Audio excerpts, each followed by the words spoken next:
Aujourd'hui, je vais te parler de l'un des événements les plus sanglants et mystérieux de l'histoire de la France, la nuit de la Saint-Barthélemy. Cette nuit a changé à jamais le destin de milliers de personnes. Cette nuit-là, un ordre royal a coûté la vie à des milliers de personnes, et un mariage qui promettait la paix s'est transformé en massacre. Un frère a pris aile, épée contre son frère pour la foi, pas pour l'or.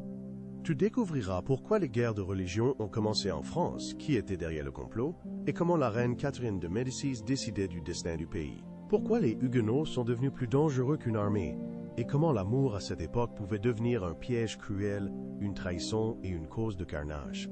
Pour comprendre comment le pays en est arrivé là, il faut revenir un peu en arrière, à une époque où la France commençait à se fissurer et où les contradictions internes grandissaient. Au milieu du XVe siècle, la France était l'une des puissances les plus puissantes d'Europe, mais sous l'éclat royal se cachait un pays déchiré par des problèmes internes.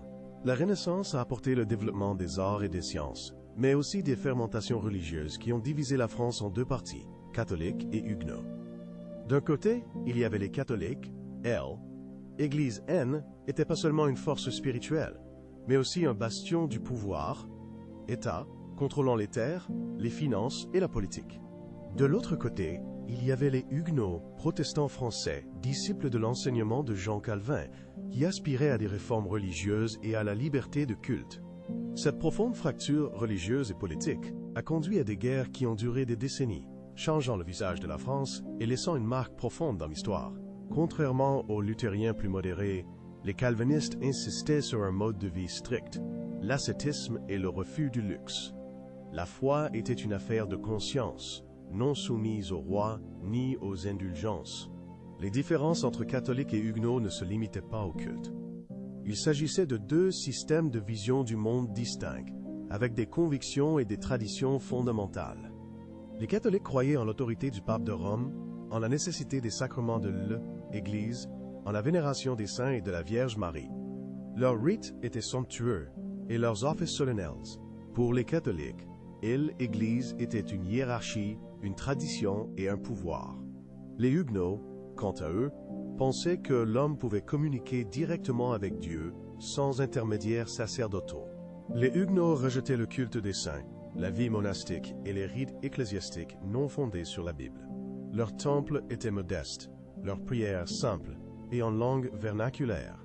La France catholique voyait dans les Huguenots une menace non seulement pour la foi, mais aussi pour l'ordre. Le rejet du pape signifiait un doute sur l'autorité du roi. Pour les Huguenots, le catholicisme était un symbole de corruption, de stagnation spirituelle et de violence. Ailes rêvait d'une réforme et d'une purification de l'Éo, église de l'avidité et du mensonge. Le conflit entre catholiques et huguenots n'était pas seulement religieux, il touchait la politique, la culture et l'ordre social, l'essence du pouvoir et de la liberté. Le protestantisme se répandait rapidement en France, surtout dans les villes parmi la bourgeoisie, modifiant le paysage religieux et social du pays. En France, des intellectuels, des commerçants, des artisans et des nobles de second rang se rassemblaient. Cela fut une réaction à la décomposition de l'Église catholique et le début des changements dans la société. Le protestantisme a acquis non seulement une signification spirituelle, mais aussi politique. Les aristocrates français voyaient dans la nouvelle foi un moyen de se débarrasser du pouvoir du roi et de l'Église. La France sombre dans les guerres de religion à partir de 1562, qui ont duré près de 40 ans avec des interruptions détruisant le pays et ses habitants. La cause des guerres n'était pas seulement religieuse. La foi est devenue un drapeau derrière lequel se cachaient des ambitions, des peurs et une lutte pour le pouvoir dans le pays. À la tête du parti catholique se trouvait la puissante famille des Guises, des gens riches, fiers et politiquement influents, liés à la couronne espagnole. Les Guises considéraient comme leur devoir d'anéantir le protestantisme et de rétablir la vraie foi en France, recevant le soutien des puissances catholiques d'Europe. De l'autre côté se trouvait la maison des Bourbons. Henri de Navarre, futur roi de France, était l'un des Huguenots les plus célèbres et revendiquait le trône. Il était soutenu par la noblesse provinciale et les terres du Sud, où le protestantisme avait pris racine profondément et reçu un fort soutien. Au centre du chaos se trouvait la reine-mère Catherine de Médicis, italienne d'origine, et veuve du roi Henri II, gouvernant au nom de ses fils. Catherine tentait de maintenir un équilibre entre les partis en conflit, catholiques et huguenots, pour conserver le pouvoir et préserver le pays. Les catholiques et les huguenots jouaient l'un contre l'autre. Le pouvoir dépendait d'un équilibre fragile. Tout déséquilibre menaçait de catastrophes. L'économie et la société souffraient de difficultés et d'épidémies. Un peuple épuisé par des conflits constants recourait de plus en plus à la rhétorique religieuse. La foi devenait à la fois une arme et une justification de la violence en ces temps difficiles.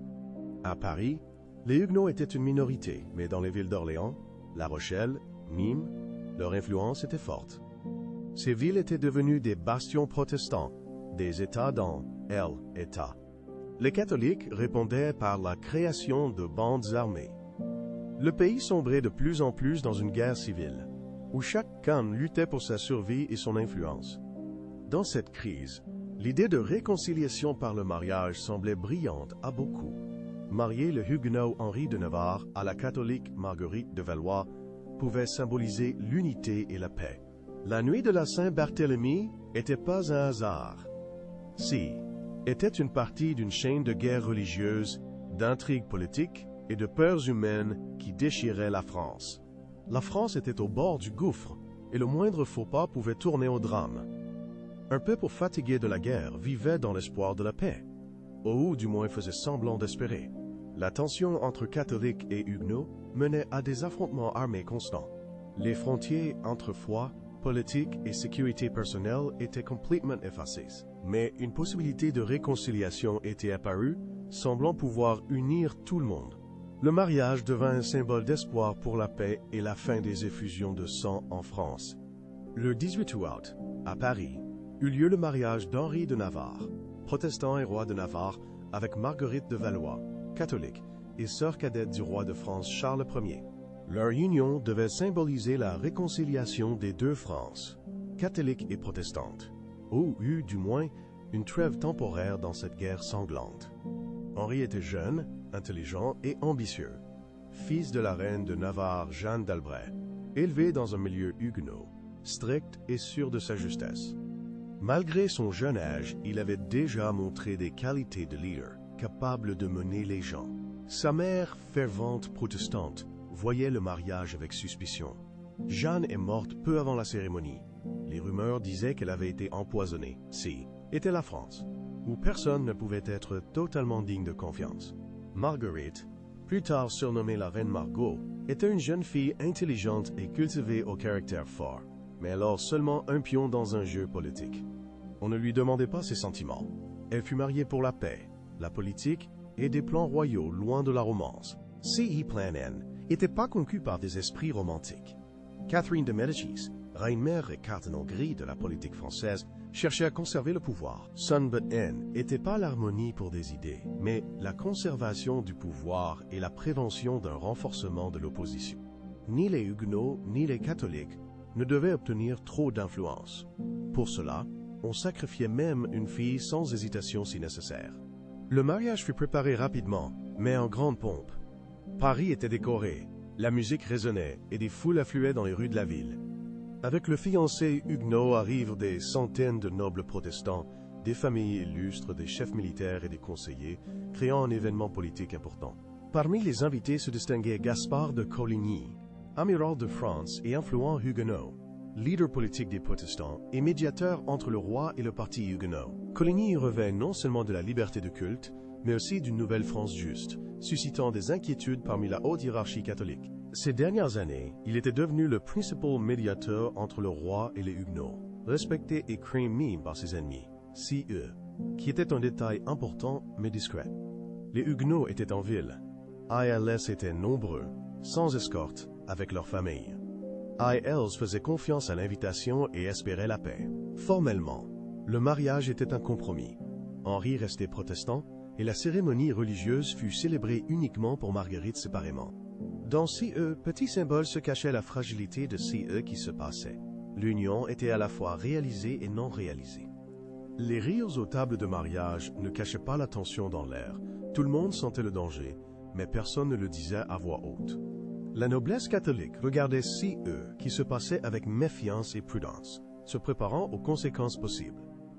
Le mariage était accueilli avec mépris et inquiétude. La maison de Guise réagissait particulièrement violemment. Une famille puissante qui détestait farouchement les protestants et leurs alliés à Paris. Pour les Guise, l'arrivée de Coligny et de la haute hiérarchie huguenote N n'était pas une occasion de fête, mais une chance. Tous les ennemis étaient réunis en un seul lieu, sans protection et vulnérables.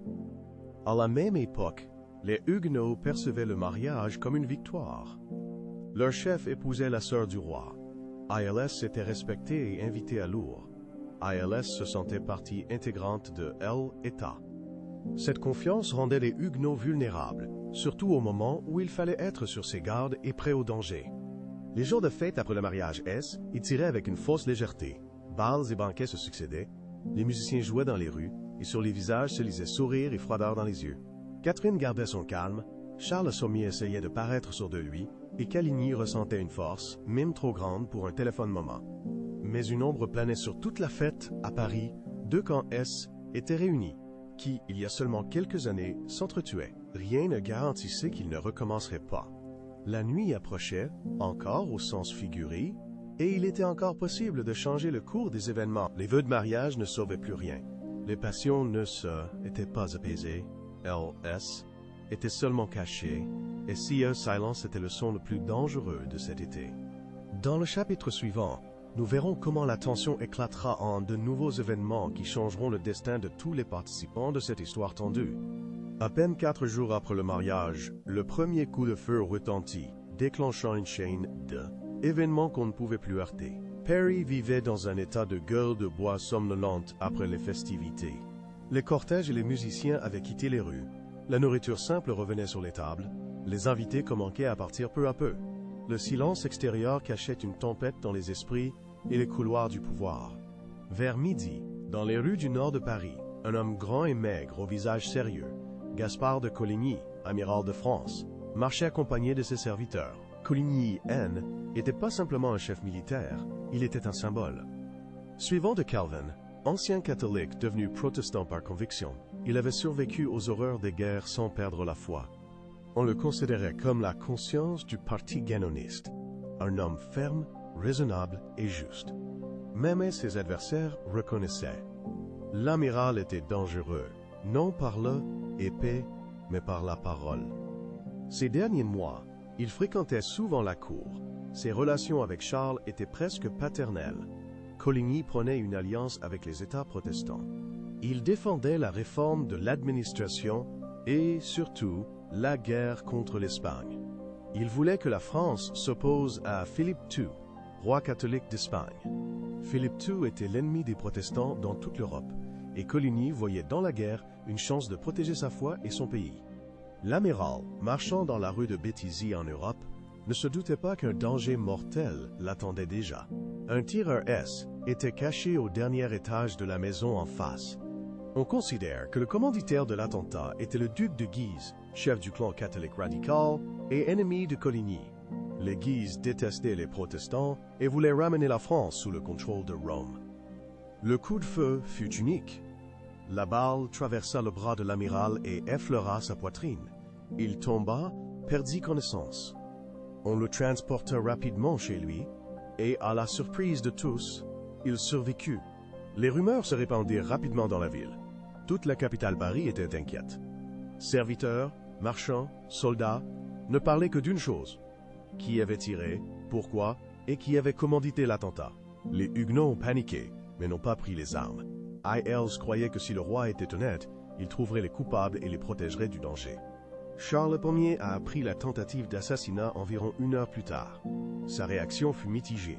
Il était furieux, choqué, effrayé et ne savait pas quoi faire. Avec sa mère, il est allé rendre visite à l'amiral. Celui-ci, avec le bras en bandage, a accueilli le roi calmement, sans accusation, demandant seulement de trouver le coupable. Charles a promis de trouver les coupables, mais Catherine de Médicis comprenait déjà que la situation échappait à tout contrôle. L'amiral est vivant, son influence à la cour a augmenté. L'amiral a survécu, qui signifie que les protestants resteront à Paris, qui impliquait une poursuite du danger pour les catholiques et une instabilité dans le pays. Le soir même, un conseil secret se réunit au Louvre. Il se tient sans procès-verbaux ni témoins, dans des appartements fermés. Parmi les participants, Catherine elle-même, le duc d'Anjou et le duc de Guise. Sont également présents le chancelier Jérôme, le maréchal de Tavannes et plusieurs militaires de confiance. À l'ordre du jour, une seule question. Que faire face à la menace croissante des Huguenots? Les Huguenots sont inquiets, mais pour l'instant sous contrôle. ILS font confiance au roi, mais si Coligny meurt, ILS pourrait réclamer vengeance et déclencher une guerre. Si Coligny survit, il poussera Charles à la guerre contre l'Espagne. Cela entraînera une rupture avec Rome, avec les Guises et avec le pape. Qui signifiera la fin du pouvoir de Catherine. Certains proposent d'expulser les Huguenots de Paris, d'autres veulent isoler leur chef. Les Guises exigent des mesures drastiques, affirmant qu'un complot mûrit parmi les protestants. Les Huguenots ne se sont pas réunis pour un mariage, mais pour prendre le pouvoir. La conversation dure plusieurs heures, décidant de frapper le premier, éliminer Coligny et tous ses partisans.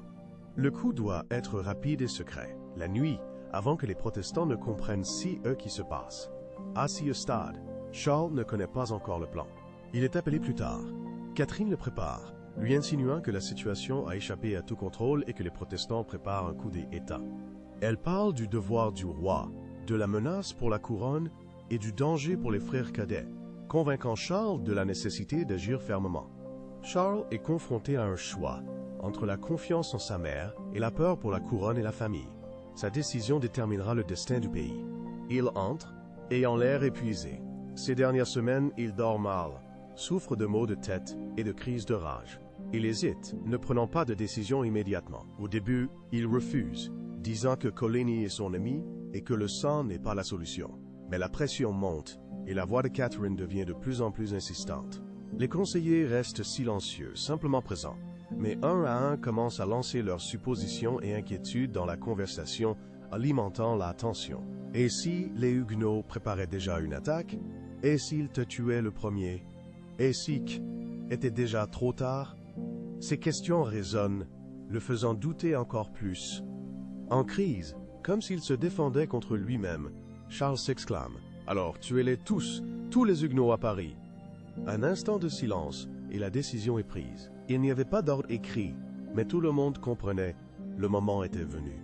Les soldats recoiffent des listes, les rues sont divisées en secteurs, les nobles sont avertis, les portes sont bloquées. Un signal est fixé, le son de la cloche de Hill, église Saint-Germain-l'Auxerrois. Certains membres du conseil n'ont pas dormi cette nuit-là. Certains priaient, d'autres buvaient, mais personne n'a arrêté la décision. Coligny était allongé dans son lit, ignorant qu'on chassait de nouveau sa tête. Il pensait que le matin apporterait une nouvelle chance, et que la justesse était encore possible. Il se trompait.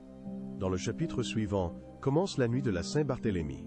Quand la cloche sonnera, ne sera pas simplement un meurtre, mais une véritable terreur impitoyable de la foule. La nuit du 23 au 24 août fut celle où la peur cessa de écouter la raison et commença à dicter ses lois. La nuit, la France cessa d'être elle-même. Le temps s'est figé comme avant la tempête. Les gens dormaient encore, les maisons étaient fermées, et la ville retenait son souffle en attendant l'inconnu. Personne ne savait que dans les heures suivantes, les rues de Paris se rempliraient de sang. Les pas seraient remplacés par des cris, et le son de la cloche marquerait le début de la terrible nuit de la Saint-Barthélemy. Tout a commencé par un seul son, ni un coup de feu, ni un cri, mais le son de la cloche. À 3 heures du matin, la cloche de l'église Saint-Germain-l'Auxerrois près du Louvre a retenti. Des centaines d'hommes armés attendaient le signal, dispersés dans la ville. On leur avait remis à l'avance des listes avec des noms, des adresses et des repères pour l'opération. ILs ont été formés à reconnaître les maisons des Huguenots. On leur a donné pour instruction d'agir rapidement, sans bruit ni pitié. CI n'est pas un massacre, mais un coup porté aux conspirateurs. Le premier était Gaspard de Coligny, amiral de France âgé de 53 ans. Il était blessé et alité, gardé par des serviteurs et des nobles. Personne ne s'attendait à que la maison soit déjà surveillée. Les escaliers ne grincent pas à cause du vent. Les gardes en noir s'infiltrent à l'intérieur, prêts à éliminer. L'ordre dit « éliminer Coligny », selon de nombreux historiens, a été donné par le duc Henri de Guise. Coligny était un symbole de la résistance des Huguenots. En éliminant Coligny, On espérait décapiter le mouvement protestant. Les soldats ont fait irruption dans la maison, piétinant les serviteurs et traversant l'épice. Une opération brutale a commencé, qui bientôt étendra à tout Paris et laissera une trace dans l'histoire sous le nom de la nuit de la Saint-Barthélemy. Quelqu'un a essayé de résister, quelqu'un a crié, mais Coligny ne fit aucun bruit. Il leva les yeux, voyant les entrants armés, et dit calmement, « Vous êtes venus me tuer? Je suis prête. » Il fut frappé plusieurs fois, puis la gorge tranchée. Le corps fut jeté par la fenêtre et tomba aux pieds du duc de Guise. Le duc regarda, essuya son gant et donna un coup de botte au corps. Le duc prononça que tous les Huguenots sachent que ceux qui s'en prennent au roi en paieront le prix. Dès 6 jours, la loi et l'ordre disparurent à Paris. La garde recrute une liste de cibles et passa des assassinats ciblés à une destruction totale. Les rues furent remplies du bruit des pas, du coup de hache sur les portes, du craquement des volets brisés. Les gens furent tirés de leurs lits. Certains tentent de fuir, d'autres priaient, d'autres résistaient, mais tout fut vain. La ville fut remplie de peur et d'horreur. Un témoin oculaire, catholique, a écrit dans ses mémoires « Je me suis réveillé en entendant des cris. D'abord un, puis deux, puis les cris sont devenus un mur. Je ne comprenais pas qui se passait. Il n'y avait plus de gens dans la rue, seulement des sons, des cliquetis et des pas, comme si la ville S était transformée en une créature vivante folle, assoiffée de sang. Les Huguenots étaient tués dans les maisons, dans les rues, sur les places, et mis dans les lits. Aïels était jeté des balcons, noyé dans des puits, lancé contre des murs. Les femmes étaient violées, les enfants battus sauvagement. Ceux qui tentaient de se réfugier dans les églises ne trouvaient pas non plus de protection. Les gardes les retrouvaient et les tuaient. Les gardes ne faisaient de grâce à personne, ni âge, ni la condition, ni la foi. La cruauté était emparée de toute la ville et la peur régnait partout. Pendant ces jours terribles, personne était épargné, ni selon le sexe, ni selon l'origine. On tuait même ceux qui étaient convertis au catholicisme. Par précaution, beaucoup de catholiques essayaient de sauver des amis. Certains les inscrivaient dans leur famille. D'autres marquaient les maisons avec des croix blanches, signe d'appartenance à la vraie foi. Mais cela n'aidait pas toujours. La foule, emportée par l'ardeur, ne distinguait pas les détails. Un effet de réaction en chaîne est apparu, et l'un suivait l'autre. Une personne a vu un meurtre et a suivi la foule. Par peur, haine, jalousie, chacun avait sa propre raison de participer à cette folie. Au matin, les rues étaient jonchées de corps. Les fenêtres de nombreuses maisons restaient ouvertes. De certaines coulaient du sang, créant une image effrayante d'horreur et de mort. Il y avait une autre tension au Louvre. Henri de Navarre et le prince de Condé s'y trouvaient tous deux Huguenots invités au mariage, enfermés dans le château. Le matin, des prêtres vinrent leur proposer « Baptisez-vous ou mourrez ». Henri comprit rapidement la situation, accepta et se convertit au catholicisme en signant des papiers.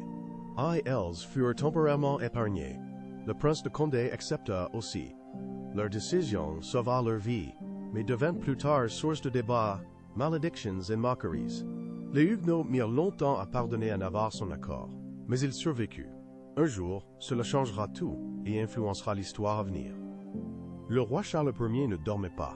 Il arpentait les salles, écoutait les rapports, se tirait les cheveux en criant qu'il ne voulait pas cela. Il ne désirait pas un massacre de masse. Son intention était d'éliminer les conspirateurs, mais la situation échappa désormais à tout contrôle. Il était déjà impossible d'arrêter ce qui se passait. Les soldats entendaient l'ordre, mais l'exécutaient à leur manière, chacun agissant selon son propre jugement. La foule sentit l'impunité et se précipita en avant.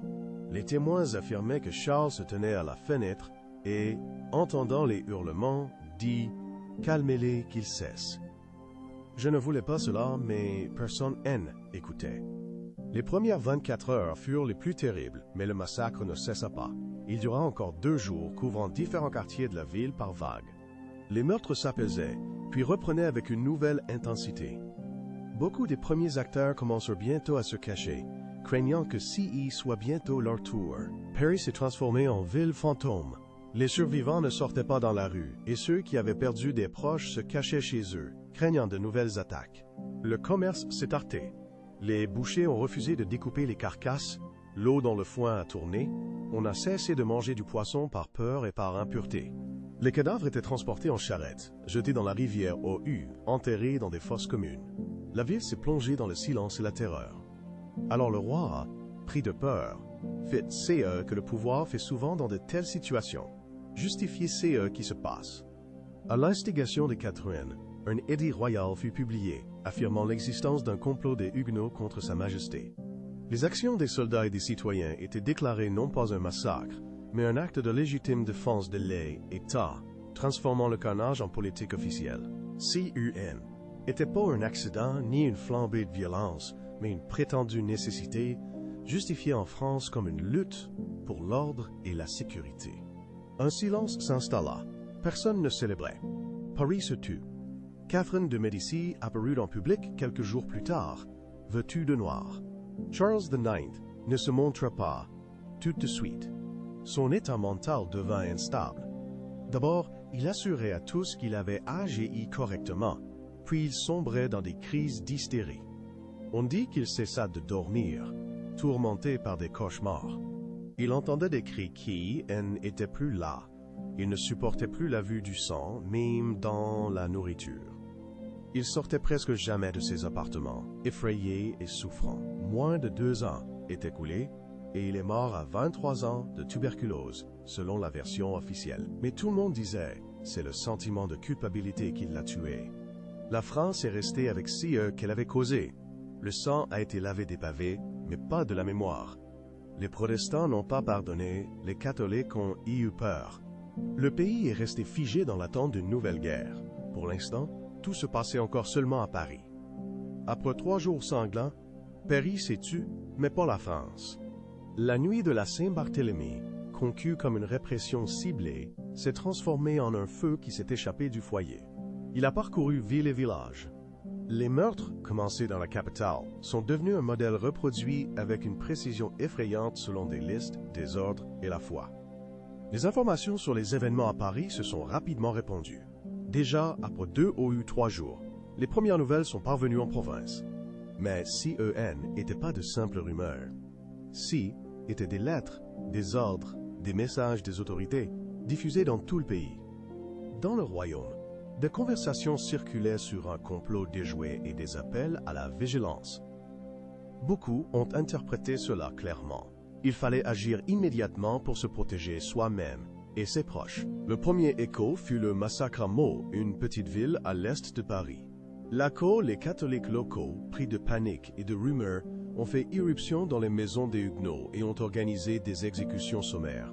Cela s'est produit le 25 août, seulement 1 jour après les événements à Paris. La peur et la violence se sont rapidement propagées dans la région, attisant la haine entre les communautés. À Orléans, un grand centre commercial sur la Loire, tout s'est déroulé selon des listes préétablies. Les Huguenots occupaient une place importante, commerçants, artisans, juristes. Dans la nuit du 26 août, un massacre a commencé. La garde municipale et les citoyens sont sortis dans les rues pour massacrer les Huguenots dans leurs appartements, maisons et entrepôts. Les Huguenots étaient tués à la hache, jetés des ponts, brûlés dans les boutiques. Un témoin écrivait à propos des cris des femmes violées et des hommes égorgés. À Lyon, la 2e ville de France par son importance, le massacre a commencé le 30 août. La ville était réputée pour ses écoles protestantes et ses imprimeries. L'administration locale a arrêté tous les chefs de la communauté huguenote. Ils étaient détenus en prison, puis tués par groupes sans procès ni accusation. À Toulouse, où les protestants étaient minoritaires, le peuple a pris l'initiative. Pendant 3 jours, ils ont tué ceux qu'ils considéraient comme dangereux. À cette époque, il n'existait ni liste ni système. Il n'y avait qu'une foule saisie par la psychologie de la peur. Une personne, voyant un voisin tué, en tuait une autre pour ne pas devenir la prochaine victime. À Bordeaux, les Huguenots représentaient presque 1/3 du conseil municipal. Des arrestations ont commencé. Puis un ordre venu de Paris a conduit à des répressions et destructions à grande échelle. Les gens étaient tués en prison, leurs biens brûlés et leurs maisons démolies. Certains groupes de Huguenots étaient noyés dans la rivière, liés ensemble, selon des rapports. Le scénario se répétait partout. D'abord des rumeurs de complot, puis des listes de suspects, ensuite la chasse à ces derniers comme enquête. Les autorités locales ont soit participé aux persécutions, soit sont restées à elles, écart. Les exceptions étaient rares, comme à Montpellier, où le gouverneur a refusé d'agir sans ordre formel. À Montpellier, les Huguenots ont été protégés, mais de tels exemples étaient peu nombreux. La guerre de l'information accompagnait tous les événements, renforçant la peur et la haine. Les prédicateurs catholiques parlaient d'une grande purification. Des pamphlets étaient imprimés, et les représentants officiels du roi accusaient les Huguenots de préparer une rébellion. La colère du peuple était considérée comme sacrée, justifiant ainsi la violence. Les meurtres se succédaient par vagues, dans certains endroits un jour, dans d'autres une semaine au Yumim des mois plus tard. Peu à peu, les passions se calmaient, et le pays entrait dans une phase d'approbation silencieuse des événements. Les gens essayaient d'oublier les horreurs et détournaient le regard. Cependant, les Huguenots n'ont pas oublié. Le nombre total de morts en France reste encore inconnu avec précision, mais les estimations minimales atteignent 10 000 personnes. Des estimations plus réalistes parlent de 20 à 30 000 morts, reflétant l'ampleur de la tragédie que le pays a traversée. Le nombre de Huguenots variait de 3 à 5 000 personnes. À Orléans, il y avait environ 1000, à Lyon 800, à Rouen environ 300. À Toulouse, environ 400 Huguenots vivaient, et à Bordeaux au moins 500. Les autres membres de la foi étaient dispersés dans des dizaines de villes et villages. Parmi les tués se trouvaient des leaders spirituels, des enseignants, des commerçants, des femmes et des enfants, soulignant la tragédie et l'ampleur des pertes dans toutes les couches de la société. Plusieurs écoles huguenotes, séminaires théologiques et ateliers ont été détruits, qui a porté un coup sérieux au développement culturel et éducatif. De nombreuses archives, bibliothèques et imprimeries ont été brûlées, mais les pertes matérielles ne sont qu'une partie de la tragédie. Le tissu mime de la société s'est brisé. Les liens et la confiance se sont effondrés. Avant la nuit de la Saint-Barthélemy, les protestants croyaient en une coexistence pacifique, participaient à la vie des villes, siégeaient dans les conseils et construisaient des temples pour leur communauté. Après le massacre, ILS ont compris qu'ils étaient protégés ni par la loi, ni par les promesses, ni par la parole royale, et l'idée d'un dialogue pacifique s'est effondrée, divisant la France encore plus profondément. Les Huguenots survivants ont commencé à quitter massivement le pays. Certains sont partis en Suisse, d'autres aux Pays-Bas, et d'autres encore en Angleterre. La première vague d'immigration protestante a commencé, qui se répétera plus tard sous Louis XVI, lorsque beaucoup se sont installés à Genève et ont écrit des mémoires détaillés. Leurs récits sont terrifiants mais inestimables. ALS ont conservé une description détaillée du massacre, qui est devenu une partie intégrante de l'histoire des Huguenots. Ceux qui sont restés dans le pays se sont cachés. Beaucoup ont adopté extérieurement le catholicisme pour survivre, mais à l'intérieur, ALS continuait à prier selon les traditions calvinistes. Le concept de protestant de niche est apparu, secret, caché et contraint, vivant sous la menace constante de dénonciation, d'arrestation et d'exécution. Chaque jour était une épreuve pour eux. Il semblait que le pouvoir royal avait gagné, mais la foi des Huguenots est restée vivante et indomptée. Les protestants ont été exterminés dans les villes. La peur paralysait la résistance, mais la foi est restée, conservée dans les cœurs et les prières secrètes. Et la haine est restée, et la soif de vengeance ne s'est pas éteinte. 20 ans plus tard, Henri de Navarre montera sur le trône, adoptant le catholicisme pour sauver la France de la guerre. La France reprendra le chemin de la guerre civile. Pour l'instant, les rues de Paris sont nettoyées, la poussière est retombée, les ponts lavés, et les sermons parlent d'un royaume pacifique. Mais le silence ne signifie pas la paix. Cieux n'est qu'une pause. La nuit de la Saint-Barthélemy a commencé dans la capitale et est devenue une tragédie française.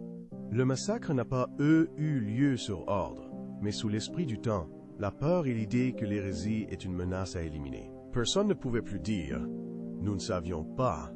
Le massacre est terminé, les cadavres enterrés ou jetés à l'eau, les rues soigneusement lavées. La France semblait revenue à la vie, mais l'air était différent. Comme si quelque chose de nouveau y avait pris place, la peur comme atmosphère. Personne ne savait quoi dire ni à qui croire. Même les meurtriers haines n'étaient pas sûrs de qui serait la prochaine cible le lendemain. La nuit de la Saint-Barthélemy appartient au passé, mais ses conséquences ne faisaient que commencer. La France se refermait sur elle-même, cachant peur et douleur. L'Europe regardait déjà la France autrement, ne voyant plus une grande puissance, mais un pays où le roi avait ordonné des massacres de ses sujets. Les États protestants furent bouleversés. En premier lieu l'Angleterre, où la reine Élisabeth Ier était prudente et calculatrice. Et à ce moment-là, elle rompit tous les contacts avec les envoyés français. Lorsque l'ambassadeur de France arriva à la cour, elle le recul vêtu de noir, entouré de courtisans silencieux. Elle ne cachait ni sa douleur, ni son dégoût. Dans les rues de Londres résonnaient des sermons anti-français. Des brochures étaient imprimées. Des offices étaient organisés en mémoire des frères de foi sauvagement assassinés.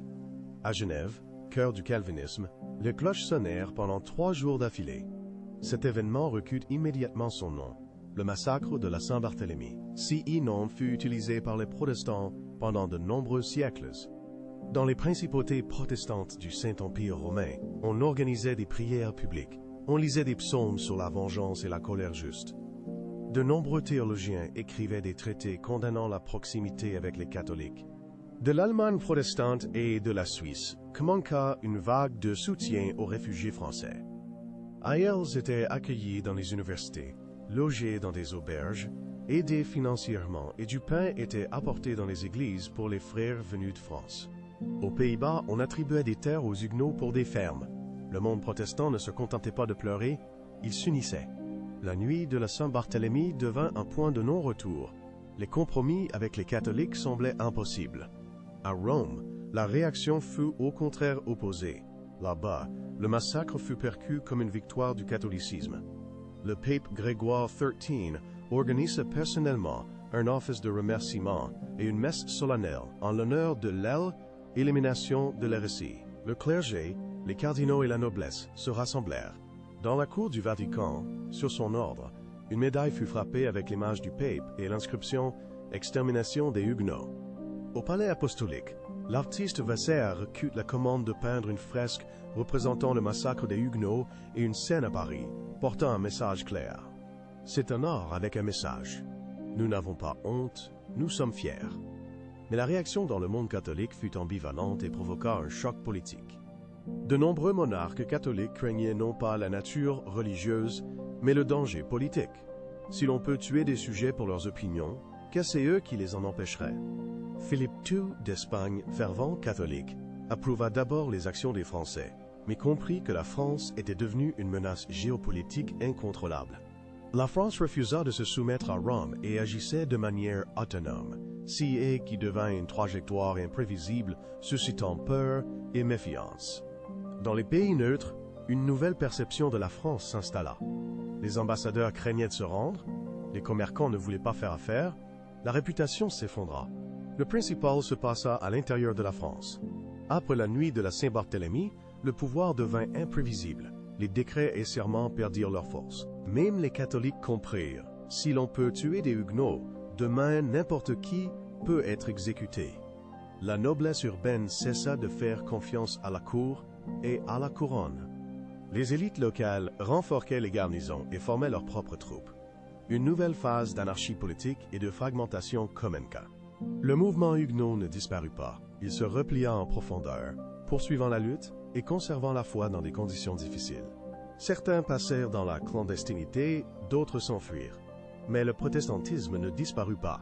Il devint endurci, acharné, belliqueux après la nuit de la Saint-Barthélemy.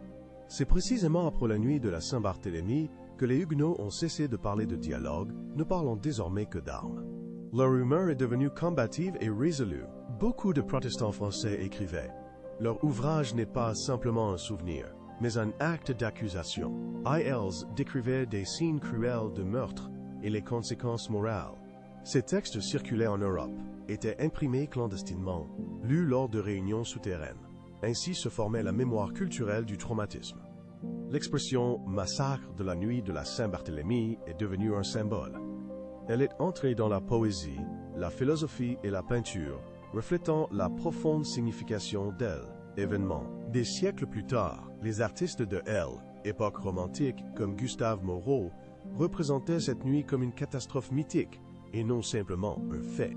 La nuit de la Saint-Barthélemy est devenue l'archétype d'un massacre de masse insensé, sanctionné par le pouvoir et justifié par la morale. En France même, cet événement est devenu un traumatisme psychologique. On n'en parlait pas ouvertement pendant longtemps, les catholiques le taisaient, les protestants s'en souvenaient avec douleur. Dans les familles huguenotes, les récits des défunts se transmettaient de génération en génération comme des reliques familiales, portant la douleur des souvenirs tragiques. Le pouvoir royal a sombré dans une profonde crise de légitimité après la nuit de la Saint-Barthélemy. Aucun huguenot ne croyait plus aux promesses de la cour. Personne n'a oublié que Charles IX lui-même avait invité au mariage qui est devenu le début de la tragédie. La mère Catherine de Médicis nourrissait les gens avec des tartes, qui furent bientôt tués. Personne n'a oublié comment les paroles de paix sont devenues les présages du massacre et de la peur. À la fin de l'année, les dirigeants protestants survivants ont commencé à s'armer. La 16e guerre de religion en France a commencé. Elle a duré seulement quelques mois, mais a tout changé. Cette guerre a été un signal. Il n'y aura plus de réconciliation. Chaque ville et cour se transformaient en forteresse prêtée à la défense et à la résistance. À cette époque, la France était formellement gouvernée par Charles Ier, mais il participait peu à la gestion à cause de la maladie et des peurs. Charles souffrait d'hallucinations, de cauchemars nocturnes, de crises de colère. Il entendait des cris que personne d'autre n'entendait et craignait sa propre mère. Il avait peur qu'on vienne le chercher. 2 ans plus tard, il est mort à seulement 23 ans, laissant le trône libre pour un nouveau souverain. Après la mort de Charles, son frère Henri II monta sur le trône, ancien roi de Pologne, homme complexe et réservé avec une inclination religieuse pour les rituels. Dans Seyukea, un homme survécut, dont le destin restait un mystère au milieu des effusions de sang et de la lutte pour le pouvoir. L'homme destiné à tout changer s'appelait Henri de Navarre. L'année de la tragédie, il était jeune, protestant et marié à Marguerite de Valois, la sœur du défunt Charles. Lors de la nuit de la Saint-Barthélemy, il survécut miraculeusement, signa son abjuration de la foi protestante, adopta le catholicisme et resta à la cour. Mais dans son cœur, il resta huguenot. Il attendit.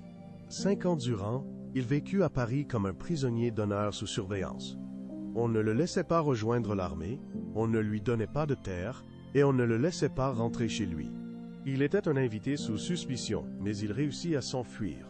Il se déclara de nouveau protestant, revêtit une armure et devint à nouveau un leader. Et alors, un événement inattendu se produisit. Malgré le sang, la mémoire et la peur, les gens le suivirent de nouveau. Il était vivant et honnête, ayant traversé la nuit de la Saint-Barthélemy. Il ne se cachait pas derrière les prêtres, ne gardait pas le silence et ne promettait pas de miracles. Ses paroles étaient une vérité personnelle, car il avait pardonné, mais n'avait pas oublié. Pendant qu'Henri II perdait de son autorité, Henri de Navarre gagnait en puissance. Il était soutenu par le sud de la France, les villes huguenotes et une partie des catholiques modérés. Il devint le symbole d'un nouvel espoir, non religieux, mais politique. Mais le chemin vers le trône fut long et difficile. Le frère d'Henri II mourut sans laisser d'héritier, par droit au trône. L'héritier devait être Henri de Navarre, protestant, hérétique, ancien fugitif. Cette nouvelle a provoqué un choc et a conduit au début de la 8e guerre de religion en France. La Ligue catholique dirigée par les Guises a déclaré qu'elle n'accepterait pas un protestant sur le trône. Les Guises contrôlaient l'armée, les villes et les flux financiers, Sioux qui faisait d'eux une force influente. Henri II se retrouva pris entre les Guises et Navarre. Les Guises ont déclenché une révolte et le roi ordonna leur destruction. Catherine de Médicis est morte et peu après, le roi lui-même fut tué par la main d'un moine. Le roi est mort sans héritier direct. Le pays est resté sans monarque. Alors Henri de Navarre s'est approché de Paris non pas en vengeur, mais comme un homme ayant parcouru un chemin difficile. La capitale ne l'a pas accepté. Il était protestant. Le peuple ne croyait pas, et Henri comprit que pour sauver le pays, il faudrait renoncer à ses convictions. Henri de Navarre a publiquement et solennellement adopté le catholicisme, prononçant la célèbre phrase « Paris vaut bien une messe ». Beaucoup de Huguenots ont perçu cela comme une trahison. Malgré sa conversion, il n'a pas renoncé aux Huguenots et a continué à défendre leurs droits. Il a signé L. Édit de Nantes, reconnaissant pour la première fois la liberté de culte en France. Henri est devenu le premier roi de la dynastie des Bourbons, symbole de stabilité après des décennies de chaos. Il reconstruisait les villes, réduisait les impôts et renforçait l'armée. Il était respecté pour sa sagesse et son souci de État, qui a aidé la France à retrouver la paix et la prospérité après de longues guerres et divisions. On le craignait et on l'aimait en même temps. En 1610, un fanatique catholique le tua et la France versa des larmes amères de perte. Aujourd'hui, cet événement est officiellement reconnu comme une tragédie en France. Les manuels d'histoire le qualifient de crime d'État, reflétant la profonde douleur de cette époque. Mais jusqu'à ces jours, un silence règne autour de cet événement, ni à Paris, ni dans d'autres villes. Il n'existe de mémorial complet ou de date commémorative pour honorer les victimes. Il n'y a pas non plus de jour de deuil qui pourrait rassembler les gens dans la mémoire de cette tragédie, rappelant les leçons difficiles du passé. Pourquoi cela se produit-il? Parce que l'ombre de cette époque est encore vivante et rappelle que les crimes nationaux ne restent pas seulement dans le passé. Elles reviennent lorsque la peur devient la loi, lorsque le pouvoir renonce aux limites morales et transforme l'autre en ennemi. C'est pourquoi la nuit de la Saint-Barthélemy continue de vivre dans les livres, les films, les conférences et les peurs contemporaines, portant une leçon importante. Cette leçon parle des limites du pouvoir, de la fragilité des accords et du prix élevé de la manipulation politique de la religion. Chaque fois que le monde déclare « Cela ne se reproduira plus », l'ombre de la Saint-Barthélemy se lève, rappelant aux gens la menace possible. Elle pose la question « En êtes-vous sûr ?», invitant à ne pas oublier les leçons du passé et à préserver la paix pour éviter la répétition des tragédies.